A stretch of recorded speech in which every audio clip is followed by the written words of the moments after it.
Isma wanji mukulu Kasuku sebo tukwaniriza nnyo ku nange wentyo ku good Friday. Good Friday. Yeah. Obulamu bugamba butya? Obulamu bulungi kwegasa wamu ne bannaffe ab'eddiini endala okubayozayoza oba obeegattako mu kusanyuka. Ku Lwokutaano luno bayita Good Friday. Easter ndowooza esembedde. Easter ya Sunday. Ya Sunday. Tutambuza kkubo lya musaalaba. Badde sirimanyirange ne ndiraba nga ba Archbishop bakkirira kuba enkube bakubyekubyemu awo naye nkolo ne kigenda bulungi. Ngenda kusooka kwebaza abantu batulaba. Waliwo omwami leero ampeerezaayo emitwalo 10. Nanga nti mugire nga munywamu kasoda nga wotukwatira isima tumwagala nnyo kasitanda bye ka Sandy Wave nemmanya omwami ye Kennedy oba ye Habart nerabira erinnya Kennedy ku Washington oba waliwo Kennedy Bushere no zali Washington mkwano gwange nnyo chairman wa NRM Washington ita Bushere mumanyi bulungi nyo tunyumiza akabanga ampeereza akasente awo saawa zibadde kandabe wano nkebere nkubuulire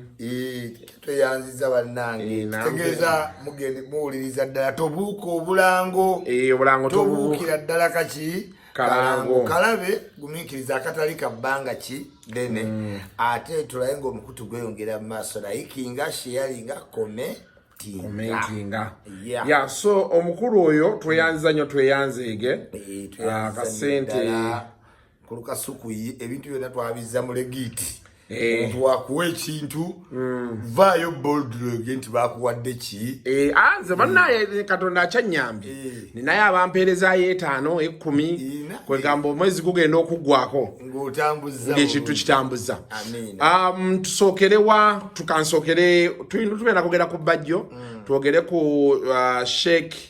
Ndirangwa eyasuddewo tawulo tusembyeyo Akon ali mu Uganda. Katusoke ne bajjo nakulako naawe ng'otabuse oli munyiivu ennaku zina nkyobera ku Instagram naye seba abantu bakugoberera paka ku Instagram. Abantu bangoberera ku TikTok abazzukulu ate bampeereza obwa TikTok obunyumira simanyi babukola naye kasikete ensi etambule. Anyway, the thing is nti waliwo at times wetutuuka kati nze nga nze neyogeranga ya Isma nembeera nga ddala mbadde ku visibility study nenkoona kuweza ensonga abantu ddala ze baagala okukola ki okuwulira. So bwe tuvaayo kweza ensonga tugabagamba mulayika mukoze ki mwefudde nabagamba nti politics yakola ki yaggwa. Nina okubuulira aba NRM kiki kiri Museveni aba opposition okitegeera nimuga kati kino tekikola ki tekikola era nga bw'otundulamu ebbanga yonna kugambye nti nayogera ku basiraamu nekugamba their most big place mweno government ki Luzira. That is by comparison sikuwaayiriza okitegeera tidala Kasuku abasiraamu bangi bali Luzira ng'emisango gyabwe tegiri processed for long time tebategeera okitegeera naye nga tewaliwo big nsonga ddala nnene okitegeera omuntu nti yatextingira omuntu n'abanga yeyo terrorism act okitegeera it's too big okuba mu komera for long time so that kind of concern okitegeera however era nga womanyi nti era n'obuntu tetunyiigamu unfairness jojo n'ogiraba nga mu butuufu otaddewo obubiri nga mu butuufu osigadde ki bw'omu kuba kati akalulu akawedde amazima gennyini okitegeera kubadde kumira nsanafu okitegeera kwawo bennyini abantu nga oba obalaba tewali abeera mu bantu ffe tubeera mu ki era nabo bakkiriza nti abantu tebagendekamu okitegeera so kati wenvayo ne bagabako ti abantu banyiivu ddala tugezeeko okuimprovinga ebintu ebimu tuyiseemu mu guno omulundi guno tugukozese bulungi nnyo era kyamukisa mulungi tugenda kukomyawo naleba mama Mbabazi twakomezaawo ddala naleba mama Mbabazi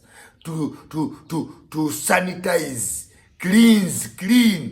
system yonna agenda gikola ki tukirindingira minister okulonda byonna ffe tulize tumanyi naleba mama Mbabazi agenda teekateeka ekisanja kino buki bulungi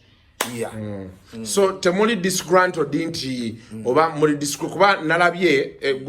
omuntu omwe asobola okubuuza nti isima waakalaba ebyabasiraamu bibaddewo okumala ebbanga lwaki ovuddeyo byogera kati bagamba muli disgruntled. Yeah, and of course ng'abantu bajja kubanga bakola ddala isima ne woba weekaza okitegeera abantu basobola oppimamu ne balaba nti work rate put okitegeera bagamba naye bw'olabamu kino isima kiwakola ne bano bali tekibalance nga siyinza abireeta people can visually what see and compare kati kiba kindeetera okukola ki okukyogerako ekyabasiraamu sikyogeddeeko kati I have been one of the victims. Baganda bange bana Kayihura yali yabakola ki yabakwata ne bamala ne babata naye I cannot stand a question fighting a government ekole ki eveeko kuba siri gundi wa security expert nti kumisawo gye balimu ya terrorism. However bajuuza ne bakola ki ne babata kyanyiga ne sinza entirely kuyimirira kwekyo ensonga emu nti government that is one component etali bulungi, but I have to look at the bigger what the bigger picture. Does that also kati walabyeko video ya Bajjo naye gye yavayo weekend gye tubaddemu byonna bye tubaddemu awamu byonna. Does that also relate with what Bajjo is saying? Yeah, no, Bajjo kati omanyi consistency matters because Bajjo abantu babadde balina picture nti bakulosinga oveno ne badde eno nadde eno bane banne then ne baswinginga, they are swingers okitegeera at every certain what point because videos zirina comparison nyingi waliwo wabeera ti Bobi Wine oyagala oli w'amaanyi nnyo Bobi Wine talina maanyi nnyo Bobi Wine nkwetondera okitegeera it's back and forth kati nze see a young point because I've never been nti oba ndi eno nzire eno no woli wobadde wendi naye nga nsobola okukozesa your point of view to reflect ku birungi n'ebibi ddala ebiri mu bantu leave alone campaign kuba mu campaign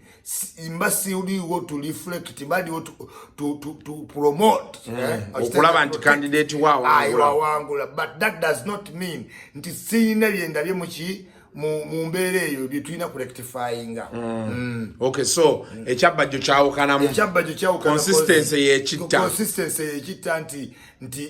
he has been all over time aswinginga kati sinza kutegeera ddala intention okitegeera naye nga byakola nti at a time unayogeredde ku nsonga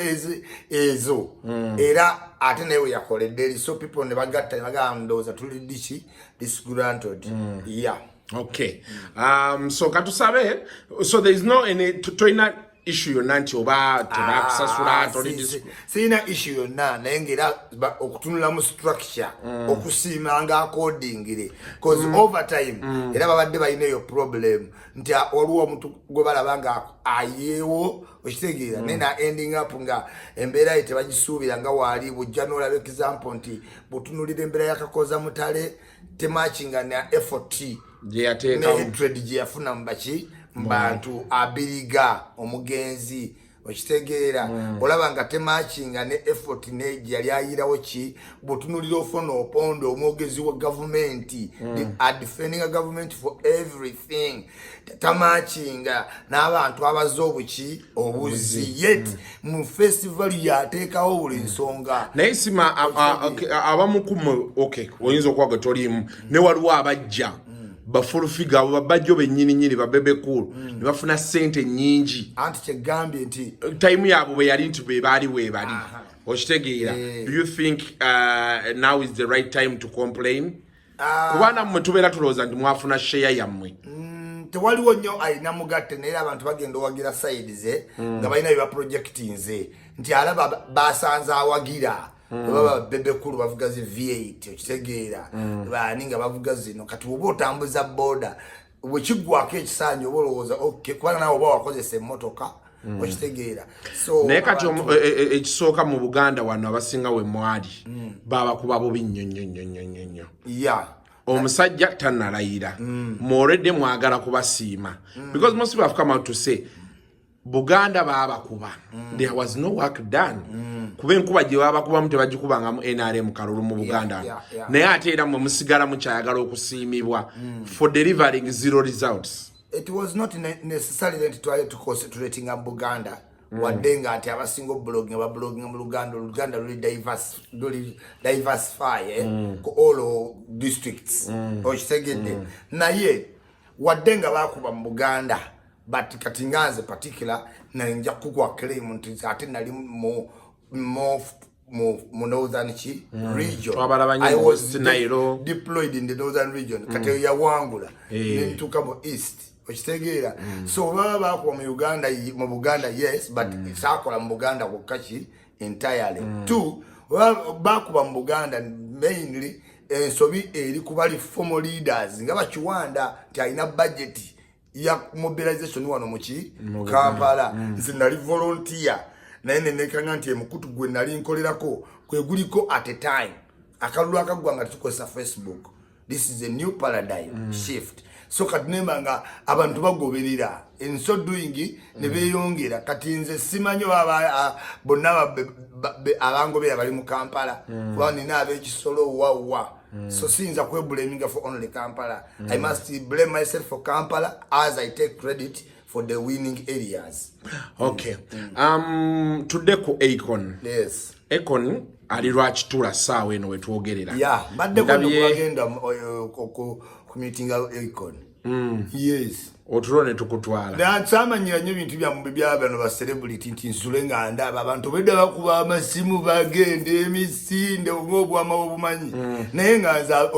first of all ambassador wa Lusimbi amulisivinze wa diaspora. Tukolagana buki bulungi yade yampeleza ne message nenga nga bwenfune nyingi singa sinagikola ki. Sinagikola nenga ya missing a flight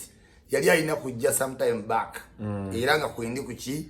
ku team nga tugenda musanga okola attitude na ye kati good enough ambassador ngambi bagenzewa lwakitula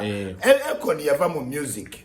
wadenga tatu take want yali muyimbi mwali so munown aina leboye convict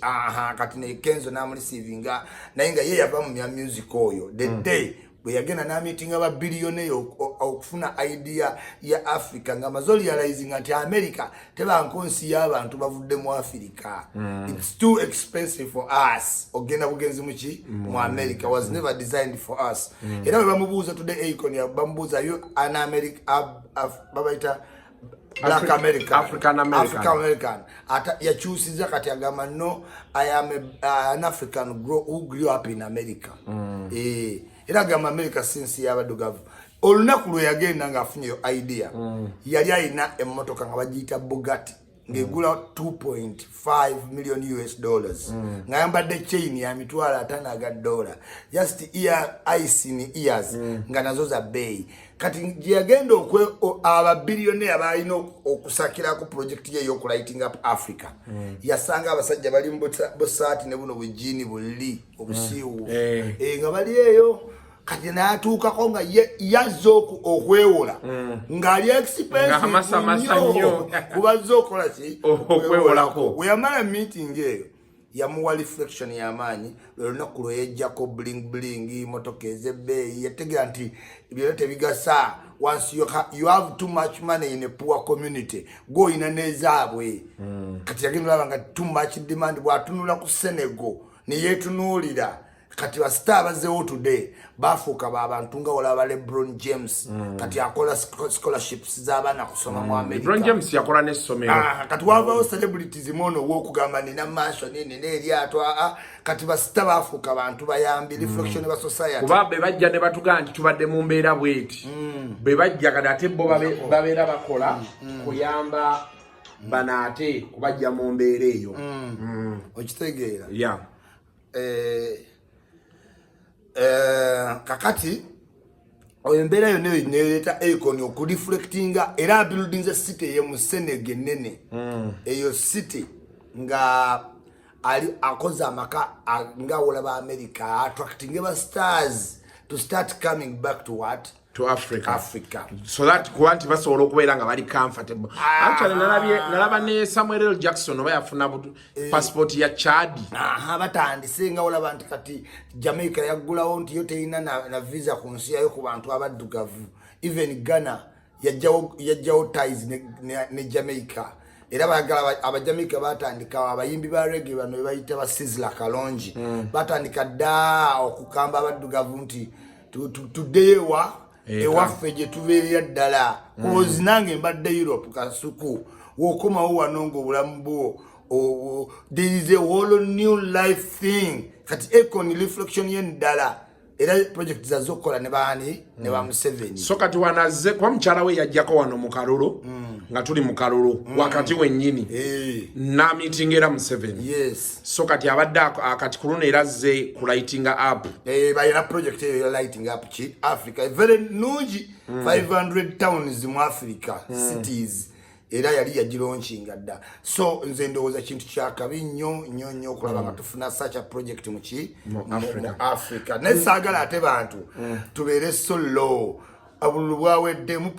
politicizing buli kiyi buli project ogenda buddamu kasuka owulira nti era temubikkiriza oyo Akon abeera tene Museveni simanyi nga abantu bali mu kukomera nedda ye teyazze kebera system yammwe ebafuga ye yaze kuyamba ffe era naye amanye ebyo byonna ebizibu Museveni byayinza okuba akoze sinti yawagira ne Museveni naye yazze okukwatirako oyo ali mu ntebe nti ne we yandibadde nga oyo president gwowagira ye eno time yiye okumitinga oyo omukulembeze kyembasaba muleke ku politicizing buli kintu nga mama awards buli kintu nemukiteekamu ki science n'ekituyamba ndera nedda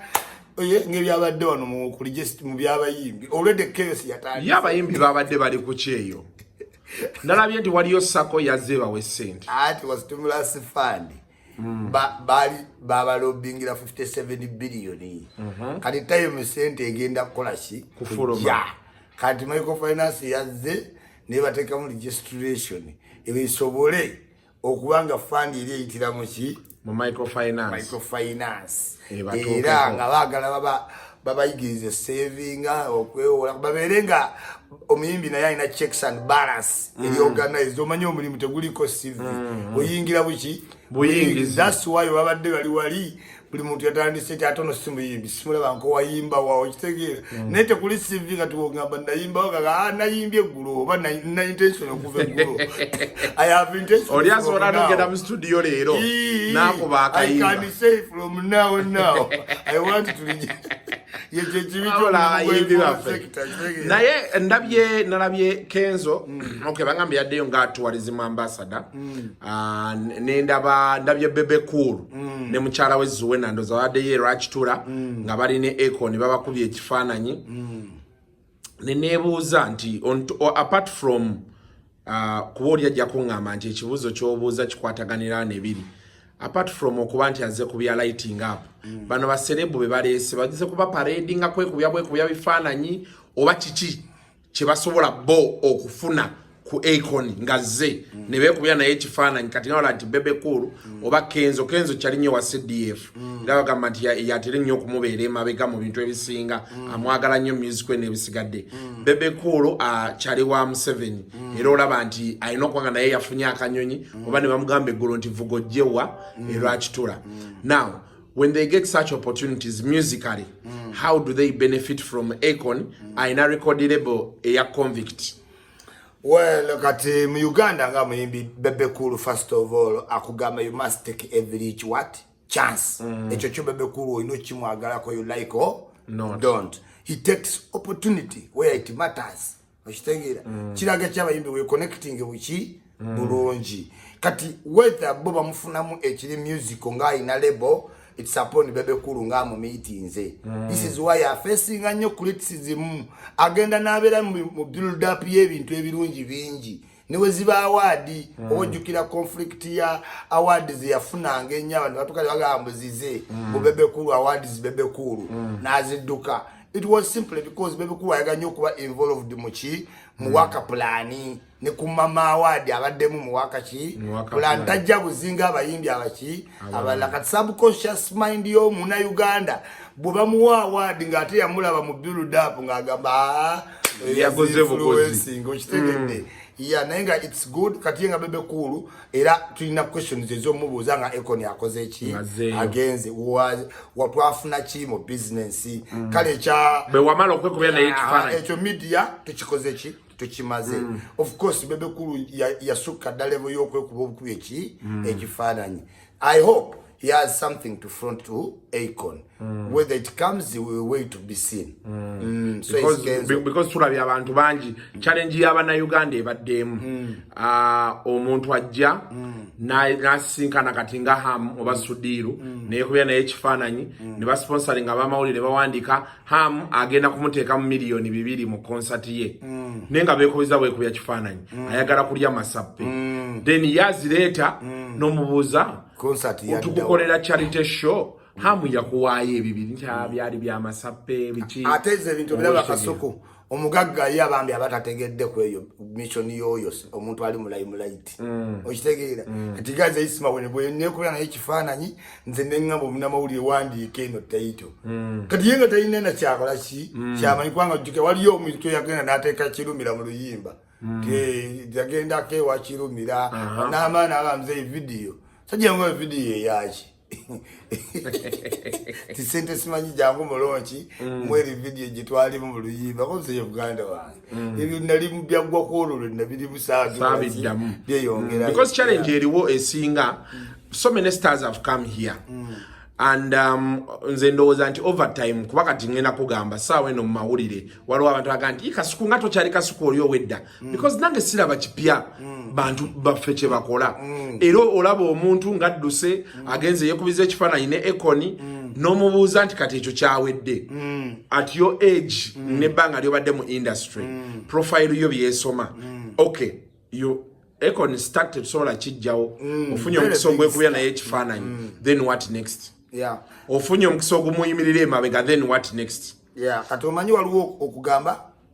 as Akon tumuteddewo tuwalize mu ambassador then tulina omuraisingirayo okuteekawo big artist abakulembera ki industry it is upon bano abamu meetings kwawo okuba naye ekifaananyi weetadde ku cross obiki already fe tulina okudemandinga nti omusajja wamulaba naye kiki okitegeera Akon kyemanyi right now ali concentrated ku ya lighting up ki Africa sijja kwewuunya myaka ng'etaano ng'ayagala kwesimbawo bwe batyo bwe bajja naye Akon yeetegese tali ng'ono George Weah kati ensi yamulemeredde abantu bamukuba kibooko yajjira mu popularism naye bagambye ekiri e Liberia ayokyeza kugamba amasavu ge gaweddewo kati bagenda popularism kugamba tewali yali azemu ya president ng'oyo ng'ali ku popular naye ya internet yagisiba obwa president bugufula kyotali George Weah yafuuka dda dictator akubya abantu banne emiggo kyebaali tebasuubira ate omukazi zoobaga omukazi oli gwe yasikira yakolera ddala abantu eyo naye kati kyegambye bugubugu simuki simuliro kati kansubire nze Akon step zatwala zonna nzikola ki nziraba most likely ne Senegal ngeyekola ki abantu bati alwa building kaki capacity that is building capacity okay mukati tunabagenda wali wa Sheikh Ndirangwa Bobi Wine yafuluma yakomyewo nawe bagamba yakomyewo kwesimba kawempe yayokyeza agenda kwasimba kawempe byaddala yayokyeza kugabi kati bannayuganda bagenda tegera kwolwo nti bujjo tubagamba oli ali ku sente bamaze byonna byonnokkaanya constitution emukkiriza okitegeera katusabe gundira kuna eremu mukolera gundi ani kidandala wakidandala yasaba nti kyebakola ku Wakayima kyebaba bakola ku Segirinya we bamusalira balayize bulayiza namba 2 ku Wakayima kyebakola ku Wakayima oli alopa Osebunya yali namba 3 nga gwalopye namba 1 nga namba 2 ye yakkiriza ki defeat namba 2 abaye baseka yogamba sajja yakuwangula bamukoze ki bamujjeyo na astukambira sajja yateekamu yawaaba nti bwe muwangula mulayiza bulayiza nze akoze eki awaabye n'ensinga kati sebunye wati oyajja kati Kidandala naye asobola okuba nga Kidandala naye kiyateekamu agamba wemba segirinya kituufu balayize bulayiza bbiri tetwonoona buki budde okitegeera naye nga ne Nuupu emaze okukonfanga nti Bobi Wine senga bajjayo Segirija agende ng'omukulembeze ayitirewa kuba wano abalwanirira pate kaadi ye pulezidenti bajjayo kandidate wange kangende mu kifo kye kitegeera naye I think Besigye's biggest problem yali eyo okubeera nga tali mu parliament kusobola ku dictatinga bintu nga bwe bitambula ng'ate yalindira eno bweru kati bali nga batuuka eri basobola okwekola bwe kye baagala so for me I think it's a good idea bw'aba agamba nti ajja it is a catch 22 ati the Besigye byali mugezi jjukira nti Besigye abakuddayo neyesimba kuba mu parliament abere leader of opposition it would be legitimizing Museveni's government nti okkiriza bakuwangula okitegedde kati ekyokubiri kitta value obadde kuba president ate olwanira bwe mu PCM time gw'onoonya mulimu Besigye had to put a project to Uganda that I'm not looking for job era Besigye omulimu yagukola wiki bulungi tesimwangu kati Bobi Wine yagwesimbamu alabye nga teguzitoyewo yeetaaga okuyingira wali munda talina ssente Besigye mugagga kuba kati Mpuuga ne Nambooze ne Sseggona bamuwadde ultimatum olina otuwa ebifeebi paaka Kosase ne leader of opposition oba sekyo ebintu ebikole wekka Mpuuga gwe bajja okuwa ekyali n'ate Mpuuga amwesiga yatidde dda kati bavuga waaye Segirija bamugoba beyingira va ku bigambo by'abantu naye sente tugikuumye tutya kuba oba ogenze now kutwala Abedi Bwanika Ugandans cannot trust you n'ogeza owesimba kuba president the same time n'ogeza odda ku bwaki bamanya gwe tosobola Museveni this is why Besigye sacrificed obufa bwonna naga kiri ekifo kyenkola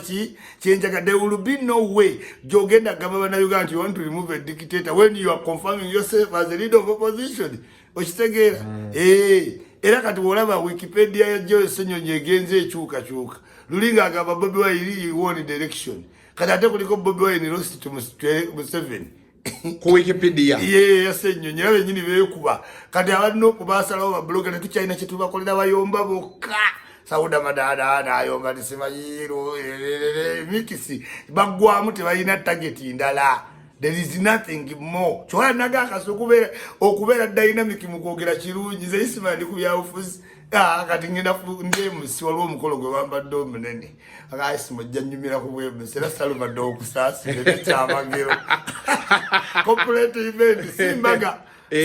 ye got serious waliwo yanga isimaze enzuddo jasobola waliwo got serious zikomawo ngamba bile emikolo girewa studio gibaje jakaka jakuba obukoye mu ladies and gentlemen our next is Mr. So and so ejo kantwale ejo yogenda kati okuddamu mbange atana lisisiene eteneshedde okulowooza ekirala okitegedde kati kiri very wrong era kati amid steno Bobi Wine fan base gyayina ekintu kigenda kuba ekigero gikutuleggwemu amaanyi nti azeeyo mu parliament ate ekyokubiri teweewalanga gavumenti ngezi ejja kukuleka oyitemu ekawempe oyitiremu ddala ojje mu parliament ovuganye kuba Museveni naye wali wakwagala geza oyingireyo laba olina kyonoomuvinga so the 5 years zigenda okuggwako zijja kuba ziyambye lukwago kuba ayagala okwesimbawo mu FDC okitegedde so Nuupu ejja kuba mye kakati ebintu bibyo ino obikkiriza are you going to parliament to defend the money kuba kile kyogina mu parliament ku sente zile za leader of opposition talina gwe yesiga ziliziba mu office yoli gwowadde gwe bamala okujja mu account omusajja wato kyamita let me give you an example 50 cent yagenda n'ateekawo omukolo agenda gaba $100,000 ku end omuntu oleta project nenga mujja mukola steps ajja abawe ebintu mbiyitamu omwana yaziwangulanga muzungu kati weyamala ozimukwasa n'amutuuza mu motoka ye nga LPDM werekerako kati 50 cent n'abuuza omuvubuka awangudde nti I hope we are going to do business ngeri gyawangudde $10,000 ejaki ejja dola mugana mugamba yaddaji nkoye mukate ebo ino kujja ku office ne tulaba tunakola business because now the money is his azina mu ngalo omusajja omuyawa bana abasabirize sente mu America ku street namuwa sente babega n'abaana amugamba nti ogenda zikozesa ki bega namuwa wa zino sente zange nze mmanyi kyenjagala kyebyo zikolamu yes ozimuwadde kati ziki zize yeah yes kati never lead of opposition gwe mulonde y'office bagiteekemu billion 3 olabo bonokera kumacha no muita ya wali ne ebintu bya lead of opposition byenina okukola kojja kujja eyo okunyonyo naye kyenja there is something ogenze noyogera ku Sauda Madada what is her problem nganda enaku zino mukawumu anta jakukawa kuba bambi yalowooza mu bigger projection nti kampagira abantu bayitewo fatwire je tukulietinga okitegeera aluwa alaba Bobby kati ne yera banga teyetaga na member wa parliament katwisemba no fatutule ku pate ndoza ngayagala bera nabwe iso wa Bobby okitegeera kati alaba tekijja soboka alaba ka Bobby bulisawa bamunyunyuta mu akasomyo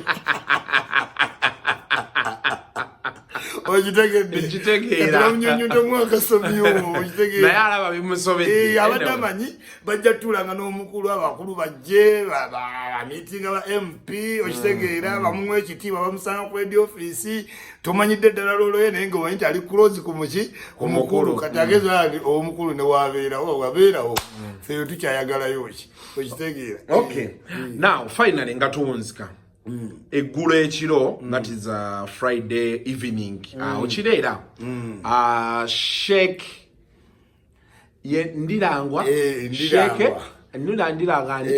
ndirangwa yegambo yabidde ddala seye ndirangwa yese ndirangwa musajja wo nankubira oli yatuwadde akasente eka mukwate nga tumaze okukola kale ndaba aliko Lowell MA Massachusetts I think nze bukyanga mpulira bintu by'abasiraamu gwe munondi gwensoso okuwulira ku mufti resigninga ndirangwa kasuku abasiraamu balina a bigger problem wadde nga bagamba tuli united tetuddangamu baki united kubanga kiri for rare okulaba nti tulina bamufuti bameka babiri waliwo ne babayita ekkololo omuno asindika munene balwanira akazindalo yafeeyo yaliwo ebusoga okitegeera mufuti oyo kati tetubangako tulina factions biri kakati ndirangwa mutegeera yayisibwamu maanyi ga muzaata mpologoma ge kusazeho okudifendinga buli omu akola ki azikira alabe empologoma yewegeme yewunzika be ba nafa kati walolayo ku mpologoma ng'ezingibwa bwe tuyita bu world dogs nze ndaba nnyo nati world bw'okulonda nnyo ku bisolo waliwo ze bayita world dogs mbi nnyo zitandika okugoba ensolo nga ne weba nnene naye nga zikulaga zijja gikola ki kati ndirangwa bambi yayina shirudi ye nga woogiraba bano wa Spartacus muzaata mwafugira yagezolanga baseemera gwe olina okukola ki nga takyabasobola ziri dynasty nazo za power kuba yagambye nti ezimu ku nsonga eza actually reason gye yawadde ntalo etajja kusobola kusigana ne bataata be abamuguluminga okitegedde abamuguluminga tajja sobola kusigagana mugwana baki bakadde bwe siwe yabadde abayita kati bakadde bebe baluwa era bali ku ntikko ye prince Kaka suku wadna tusumululu osuna kasitogana okukanya nebya mukama we obujja kukola ki ojja genda naye kibangambye nti mukuziika Haji Katongo yabadde azze ne bamugaalindako Katongo yali yagamba muzaata yabanga amusabira katusokoddeko ku bbali noze embarrassment simbayi wakyabadde obaki there is a lot brewing under bagamba nti yakulemberamu abawandiikira Museveni byonna biri mu hiyase kuba nabirako mu mawulire nga abasiraamu bagamba nti Museveni yawa abasiraamu beki buli time awo muzaata we yafiira n'abawa emmotoka bano be bagendayo mu ne bazisaba kati omukulu Prince Mbu n'abagamba emmotoka ezo muzizzeeyo he was not happy with that meeting okuba nti bo ate be basaba n'okusinkana omukulu nga yetamanyi ali kyenkugambye ti omusajja yagambye sijja sobola sikagana miguwa ne baki bakadde bange mu busiraamu ani gwe tuyita mukadde waffe ne wabanga omusinga obukulu tomumanyi kati olita tosasika kati eri dynasty nayo kati noli yagikola ki ebitiibwa obiwulira jjajja wabaki otunula mu jjajja mukama n'osigala wamandirangu kola muntu ono kubanga totuuka kukyatuuka ku kyanjo n'oddamu nga tokyayogera wana Uganda wano naye does it not leave a bigger problem? For example, nako olwaleero nga Sheikh Ndirango eri resigninga Mufti Mubajje yayaniriza Ekoni mu kusaala ebintu ebigenda maaso ekibuli almost okuva Muzaata lwe yafa ebintu bizze nnyo mu public okweyuzayuza okola biki although bibadde nga kyebayita open secret kibuli kyetandise okuyulikayulikamu anti kati kiriwo ekiti kati nze kankubulire blank nti Mubajje ye Mufuti ali gavumenti ki known liningi era olaba Mubajje tuli basiraamu naye entalo z'abasiraamu zamaliriza nga Odochi simanyi jjaji Peter nga yalina zitusalirawo mu kooti ekyo kyajjawo president nti no waliwo sharia ki no kinagamba ku maka ga Muzaata kubali baseeka nti mugenda viramu buki bwerere ku lusumu taliyo gyali so kati njagala okugamba nti ab'ekibuli yeringa opposition oba eyogera truth to power be baali bagulumiinze Muzaata era ojjukira entalo za Muzaata nani ne Mubajje era ba Muzaata be baleeta Ndirangwa okitegeera kati nage Muzaata ayekuba ennume y'ekigo afa kati Ndirangwa Muzaata yali awakanye nnyo gavumenti Ndirangwa ateesa ne Museveni ekitegeeza ne Ndirangwa afuuse gavumenti liningi open to discussion yafunye n'amamaki n'amamotoka kati abalwachane tuwa ne bamufuti ababiri tulina kwegatta bugasindukiya tuli anda muki Mubajje okitegeera kyokola banulero mukulisibiga Ekoni yaliwo gali amawulire gandira nga tayagala gawulira wadde n'omulundi Muzaata we yafa ndowooza Mubajje yazina mukama sente yali ape naye mukama yaga olondo wonye kati Muzaata yabadde yalinga last man last man able bodied vocal ochiwulira uncontrollable yakwata mu Mubajje ne bakasimu ne baga kati bakasimu balinga bakatikkiro munyagwa munyagwa juketalo zene Muzaata alika katikkira munyagwa goja sobola Muzaata okitegedde muntu nakuswikiga kati Muzaata dozi yayogezanga ngolaba reflection ya Nakibingi how he wants to show might yenge ejira mwani Muzaata omuntu wangu olwafa ko Mubajje twana agazi wako Ndirangwa kyalina kyongamba oba ogenda otutesemu ne mukama waffe kyatese omusajja osigadde wekako Ndirangwa wayi obukolo bwe bwetolola omusoto omunene bugulya Ndirangwa bakoze ki tamala teno gamba nti Museveni yamugaa nti obukolwa bungi bukwetoolodde bukulidde yamugambe lundi nze ndaba tolina nnyo musango naye obukolo bwetolola omusoto omunene bugulya era wano wendabira ddala gwe omusoto omunene bakulidde kati man I don't know Kibuli new president is set era sooner or later ujja kulaba nga abantu bamaze amaanyi gabaweddemu bakoze ki kubanga abasiraamu twali bamu nga tulina Mufuti ogwo ng'aweebwa ekitiibwa era nga olaba bakatuliki nti bataddeko ntagali bw'atagala ne baleeta Kazinda okitegeera naye nga it's an honor naye bano b'Ekibuli bano Nakasero kyobulaba nga abasiraamu bali mu disarray. So what next for Kibuli?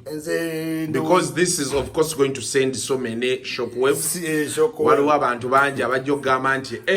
ekintu kitabusa amaanyi gatuwedde ate time kati ng'olaba nti ne Muzaata abadde firebrand waabwe yafa omu ku ba biggest financer waabwe Katongole naye afudde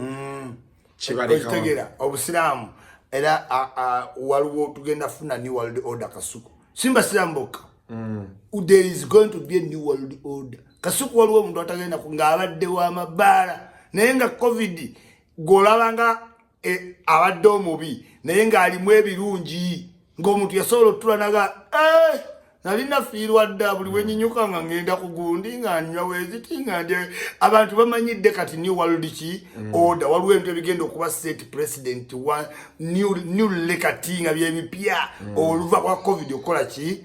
omuntu mukusavinga mu expenditure mu ntambula mu travel jachakalira byonna abantu bafunye reflection covid wabatakuwadde reflection ku bulamu bwo oba oli muguwaki waddalu kasuku waliwo kati omuntu ng'abadde out yamufuukira ki out naye nga kati covid amuwadde akapimo naga bulijjo nina Netflix ewaka gyensobola otuula n'endaba bulijjo nsobola okwogerako ne muwala wange gwe nali manyi nti yayonooneka wagenda bugenzi muki mu ndongono president w'e Tanzania muwala wabadde wa Casablanca okiwulira kati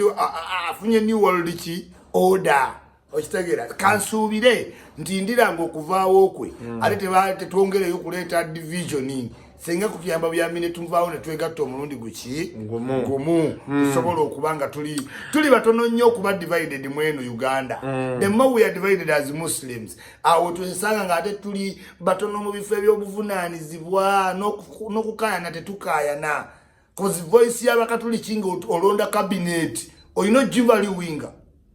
okitegera vali aba protestant olina ogikola ki abalokole olina bakola ki but what is our percentage as Muslims okitegera cabinet ne batuwaamu abantu nga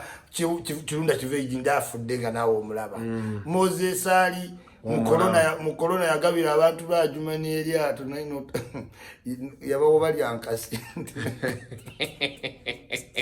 so twetaaga mu young vibrant Muslim educated leaders nga nabo bali mu mainstream ekiwulira nga mutonga aliki vibrant sigamba nti entirely mu structure temuli tetulinamu mu ebyo ebifo ebiri juicy kitegeera yes si byangu nnyo katusabire kibuli ereme kuwunya ate buwunya kuba nande manyi nti no atukulira ekibuli mukulu musajja mukambo bwatyo mwe yalungi omu police kumbe mukambo endira ngo yogedde binda bimukangana anti nange sinya kusobola ntidde kanziruke agenda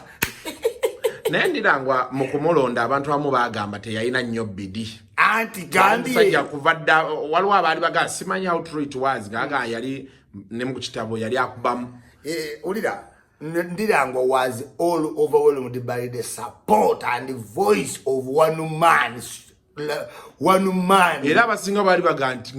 mube balowooza nti basobola okukwata mu kintu. Ndirango ataliimu. Kubanga ali lwiru ku ddiini. Wera Ndirango abantu bamwagala. Wasomesa, eneeyisa, karizima ye, ya leader. Siwa semantics ne dynamics eziri mu leadership. Leader. Ochitegera nga bambi webimulemerera alaba omuliro muki mungi naye nga government amaanyi g'okutuka era woba olaba Ndirangwa was so heartbroken nga Mzata akoze eki afudde yakaba wamulaba nga ali kugamba my shoulder to lean on akoze eki Ndirangwa tali vocal ochitegera our voice to lean on era kyo bati Mzata jasigala mu bantu nze nasoma Gombe nga batuleetera Muzaato tubuulirira ku end of year naye nga tajja tebamuwa muzindaalo ng'ayogera essomero lyonna liwulira monga bwe tuba tugamba kyo mubaleeta Muzaato Gombe era nawudde atobagamba Isima Saasoma Gombe mubanfeedinga mu information n'empayiriza abaasoma Gombe nzibudde nga mugudde eddalo omusajja ng'akikubira ddala ng'akikuba omanye yeddoboozi ly'amaanyi yali yesigamye kwolwo yali yesigamye Muzata yakuba mubajje gavumenti bagamba ne basala omusango enkera yakulembera ab'amajambi ya polisi yayigambye Mulindwa Muwonge yalina programu ne Sensuwa Bwanika nga badifendinga ebyettaka biki bagenda ne badifenga abantu babawulira nnyo airplay Mulindwa Muwonge kubyettaka nga mubi kakati Mulindwa Muwonge yayingira mubajje ne balaga nti mubajje ye muki ye mutuufu nzijukira nali nvazza na nasaalira katwe naye nga Seeka Muzata yali yalangiridde nti wakusaalira katwe okumanya Muzata yalina amaanyi abantu batukanga Muzata wagenda osaalira ejjuma ne woba imaamu waawo kyobola bamukazaako imaamu w'abayimaamu nga wajja ku muzikiti gwo akuwamba ate nga musiramu tekikkirizibwa tokkirizibwa genda ku muzikiti n'osaza nga imamu waawo waali naye muzaatanga bwatuuka ku muzikiti n'ebya imamu bibula. He was a famous celebrity okitegeera nga ali vocal bami Ndirangwa bwe yafudde yategedde nti sigenda sogola ntalo zino negumwocha naagano terera kupaasa nebamugaa terera kikwoche Ndirangwa Ndirangwa obadde ki waki otagala oli muganda wa tagali Ndirangwa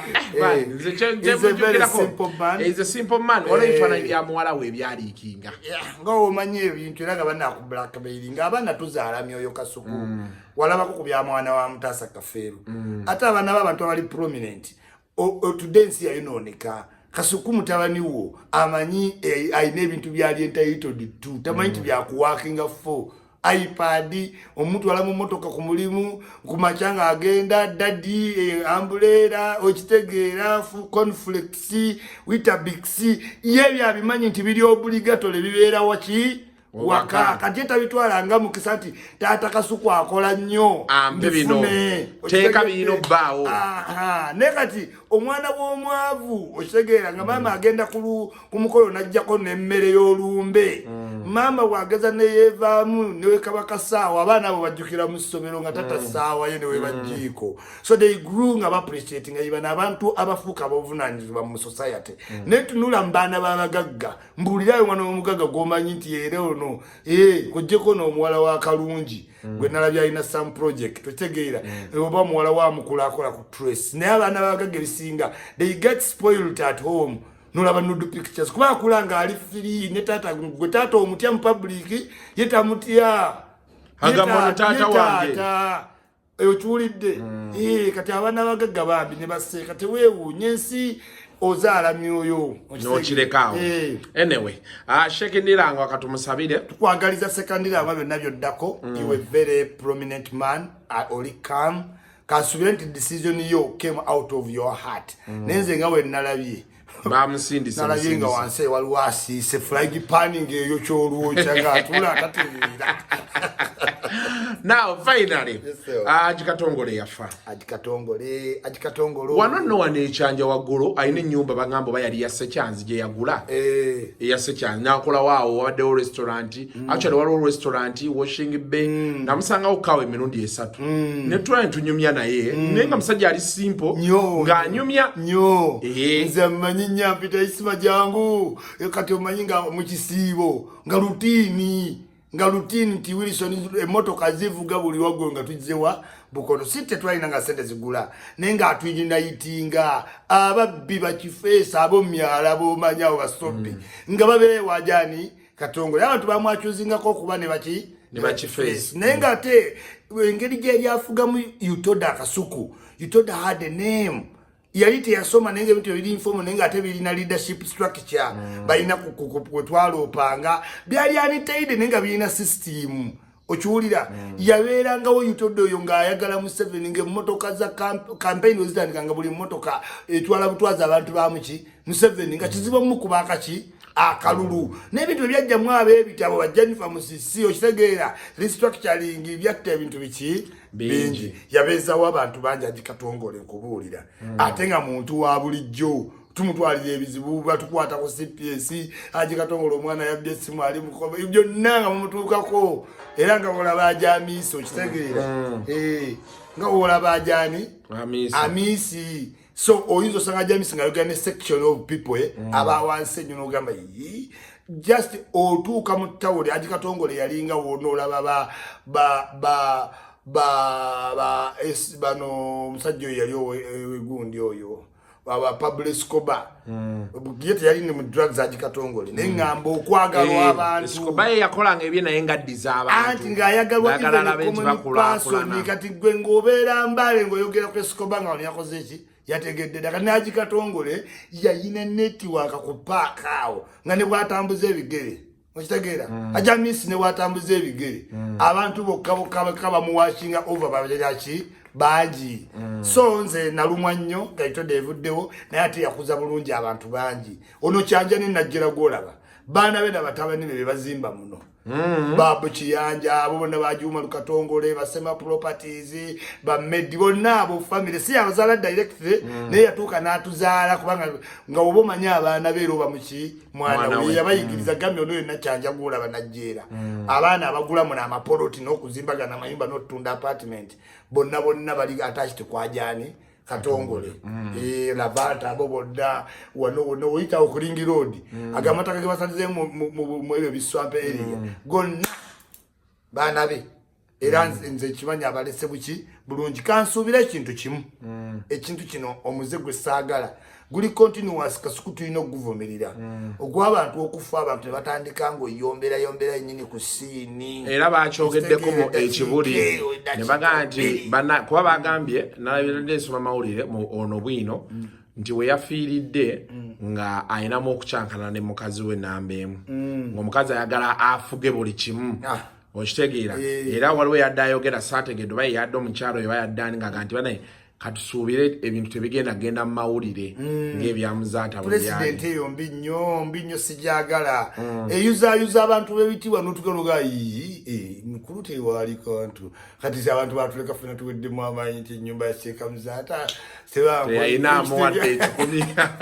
omukazi yayogera naga yali muwanvu nnyo naawereka ajja tibugiri alina okwerekeramu okitegeera naye ebyo embeera tulina ogikola ki ogikomya ng'abaki nga abantu naddala mu prominent family kansuubire nti banasobola okimanaginga naye nga mbasabira okuguma ne family. Okay, tweyanze nnyo tweyanze geisima. It's always nice we tukwataganamu abantu bakwagala ku channel. Kasuku nawe kubira akasimu ne gati jangu. Kasuku nawe abantu olaba twagende Wambonye. Kasuku ebitiba bibatu bye batekako babiraba. Nabiraba. Ngandeba kwaga ndyabo ne Kasuku. Atenda sebo. Nzenda ali kameme ko nagondwala. Kasuku oyigira ngo oli yiga mu ne batusobya Kasuku ayingidde mukulu sema nenge twali akeki omwala napa ne business advert oyo Ruth aberawo ku Ikotorio tweets and cakes Scarlet cakes yes and tweets era ina ne Christmas Easter offer jawadde ebintu nabi postinze osobola ogenda n'ofuna cake ennungi akola cake ennungi nnyo ali ku level 4 Ruth